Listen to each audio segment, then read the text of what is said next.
আসসালামু আলাইকুম। সবাই কেমন আছেন? গতকাল আমি একটা ভিডিও পোস্ট করছিলাম ভিসা দেওয়ার জন্য। তো অনেকে কমেন্ট করছেন যে তারা আপনারা দুবাইতে আসতে চান।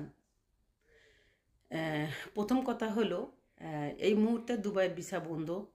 যারা বলেন যে ভিসা খোলা, এরা হলো আপনাদের সাথে মিথ্যা কথা বলেন।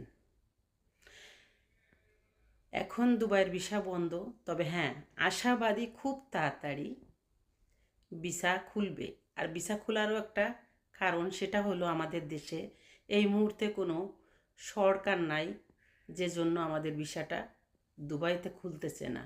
খুব তাড়াতাড়ি ভিসা খুলবে, তবে আশাবাদী ভোটটা হওয়ার পরে, নির্ধারিত আমাদের বাংলাদেশের সরকার হওয়ার পরেই আমরা ভিসাটা পাবো।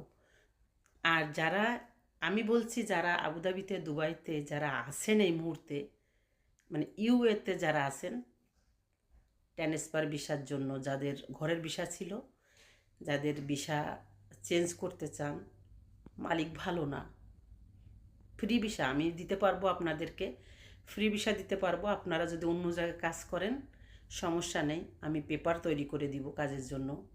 যে কোম্পানিতেই কাজ করেন না কেন, ওই কোম্পানির সাথে, আমার কোম্পানির সাথে আমি এগ্রিমেন্ট পেপার বানাই দেবো। আর হলো, আপনি যদি মনে করেন যে না আমাকে কাজ দিতে হবে, তাহলে আমি, আপনি যে কাজ জানেন আমি ওই কাজ আপনাকে দিব। আর ভিসা ছাড়লে আমি কথা দিচ্ছি, আমার পরিচিত জানাশোনা যারা আছেন, আমাকে যারা বিশ্বাস করেন, ভিসা ছাড়লে আমি আপনাদেরকে ভিসা দিব, এটা কিন্তু ফাইনাল। আর ভিসা না ছাড়লে তো আমি দিতে পারবো না, চেষ্টাও করব না, কারণ সিটিং এগুলো আমার দ্বারা সম্ভব না।